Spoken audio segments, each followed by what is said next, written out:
If you do stage 1 and stage 2 right, the rest of the presentation should be a downhill slide. It should be obvious that they're going to do business with you because you know they've got the urgency and the desire, the need, that there is an affinity they have towards you. And the rest is just really just telling them how bad the competition is. And thankfully, we're in a business where that's 100% true. And it's not too hard to make that abundantly clear. So in our presentation, what we're doing in this stage is essentially selling them on the product. We're selling them conceptually on what we have to offer them. And what better way to compare or describe what it is that we do and convince them of why they should buy from us than to compare ourselves to the competition, right? If you are face-to-face, we absolutely need to be showing, not just telling, just like in a courtroom. You don't just say that person's guilty, right? You're the prosecutor in this case. The burden of proof lies with you. You have to prove that these companies stink, not just say they do. Okay. Now, a lot of people will just believe what you say because they already have authority or you have an authority that they kind of understand. They like and trust you to a certain extent, but you never want to take that for granted. We always want to go that extra mile and not just tell them why term insurance is bad, but actually show them. So if you're face to face, please download the information. And this is the essentially the flip chart. You don't actually have it in a flip chart, but you are handing over to show them as you describe them what these plans do. I recommend laminating this so that you can use it repetitively. It'll get torn up real easy as you pass the stuff out. So make sure as you're describing and running through the script and selling them on what you're doing, that you show what you're saying. So I think that combination convinces even the most skeptical that you are working in their best interest to show them things that frankly they never were aware of most of the time, and to isolate away and out of the way your competition. Now, if you're in telesales, you can't quite do that to the same extent. So you just have to rely on explaining it to them and describing it to them, but that's okay. But you got to use the resources you got, and that's just the way it works. But for face-to-face agents, you absolutely want to be showing and telling. So script-wise, here's how we go into stage 3.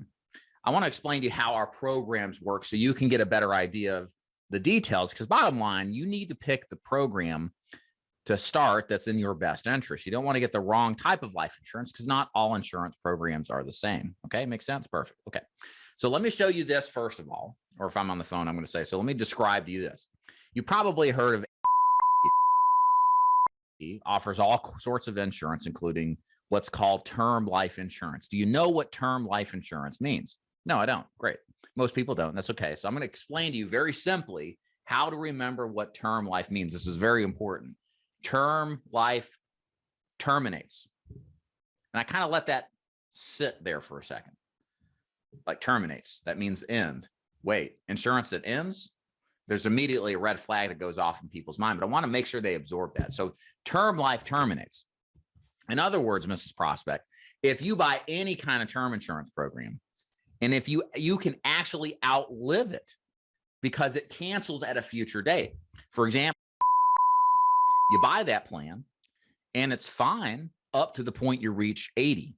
And then after 80, it's gone. And no, you don't get your money back, right? So they're sitting here, and if they're engaged, you'll hear them say, wow, really? I didn't know that. That's terrible. Why would they'll say things like this? You don't have to push them to do tie downs and all this stuff. Like the stuff sells itself. And likewise, the junk sells against itself once it's shown. And that's when I'll show them, I'll say, so check out here in the fine print, and you can see it on the resources in the PDFs that you print off and laminate. You see where it says right there? Tell me what that says. And I like to have them tell me, of course, if I'm on the phone, I'm telling them what the fine print says, but I like the person I'm with to read what the fine print says. This is a tactic that, again, I always assume that everybody's a doubting Thomas. People doubt that stuff is real. They should be skeptical. And I want to show them in the fine print, right on the paper, what it says, that this is a level banded coverage that increases in premium every 5 years, and that it ends at age 80. So you see where it says it ends at age 80, right? So this plan you're looking at that you get all the time in the mail is not going to be there when you need it. What do you think about that? Terrible. It's a hot mess, like Jocelyn says, right? And that's good because they are telling me they don't want it in so many words. I'm not pressuring them to or badgering them to think a certain way. I'm letting the facts of what this plan does sell against buying it, right? In other words, I think there's value. It's more valuable when influencing somebody to let them arrive at their own decision as opposed to overly enforcing your opinion.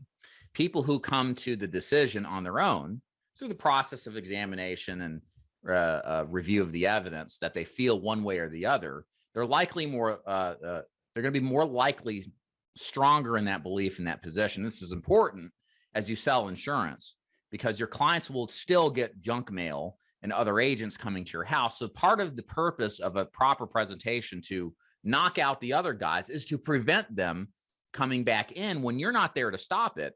And if you didn't tell your client all the details and you didn't go to this length, they might just say, well, this is cheaper. I'm going to buy this. Does that make sense? The primary reason I'm doing this, not just to sell myself and why they should buy today, but to prevent them from buying from somebody else. Because I know my client will not retain everything that I'm saying. And I need to leave them in a state where the last thing they think of is that that's not a good deal, you know, and based off of their own discovery, right? The other thing I'll say is it gets worse. So, you know, not only does term insurance cancel at 80, but it actually increases every 5 years. So if you take this out at 65, Mrs. Jones, and once you turn 71, you're going to see an enormous price increase at 71 and then again at 76. And then if you can handle those price increases, by the time you get to you turn 81, the day you turn 81, it's gone. It cancels. And no, you don't get your money back. And that usually makes them mad too, because no senior on a fixed income likes escalating prices. I can tell you this if you haven't discovered. Here's what seniors think. I got a raise on my Social Security, but there goes Medicare. There's higher deductibles, taking it back.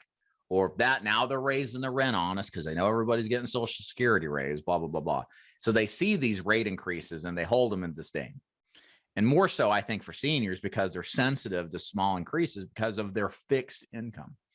So the fact that you show them a brand name company that has rate increases designed into it, they're already predisposed to hate that, to not like it, right? So play into that disdain. Show them right in the fine print where it goes up every 5 years. Ask them how they feel about that. What do you think about prices going? It's terrible. Again, let them tell you they don't like it. Okay. Now at this interval, I will sometimes share a story, and you can read the script for the details about a lady in Flintstone, Georgia, who was 75. She turned 76. The price went up, tripled from like 50 to 140, made $800 a month, couldn't afford. Sometimes that helps just bowl them over that much more. But there are times when I skip it. And if I'm feeling like I'm getting an emotional response from them, like, that's crazy. That's terrible. I would never want to get a plan like that. I'm glad I'm throwing that in the trash, right? If you're hearing that stuff, okay, they get it. They're sold on it. They're not confused. So I don't feel like I need to tell the story. It's kind of overkill at this point. So after I've done that and explained what that says with term insurance and the price going up, coverage canceling at 80, what I'll say is essentially a summary statement saying, so basically to summarize this, Mrs. Jones, are you planning on dying before 80 or after 80? And then I'll do this little silence, right? And they usually look at me and laugh like, well, they either say, well, hopefully after 80, or they say something like, I don't know. And then my response to that is always say, I kind of point at them, or if I'm on the phone, I just, enunciate the words just much more. That's right. Why would you want a plan that cancels at 80 and may not be there when you need it? So I say that because I think what I'm trying to do, to go back to our original point, is to eliminate the options from our client's mind and to close their minds to the bad options. And I want to conceptually close them off. I don't want to make this about price, because sure, it's cheaper in price, but we know the quality is worse, right? So what I do instead is I want them to shut off to the idea that even though it's cheaper, why would I get something I might outlive? What is the purpose of a term insurance plan to cover final expenses if you don't know when you're going to die? It doesn't make any sense. So I want them to think, well, that doesn't make sense for me because it cancels. so that, again, they won't think about buying from them because some of them do. And the other side of that is once I leave, they won't think about picking it up because they have a general distrust of the other options out there. Does that make sense? So then I'll conclude by saying, so again, just to kind of wrap this up, term means terminate, goes up, cancels at 80. You don't want it because it may not be there when you need it, right?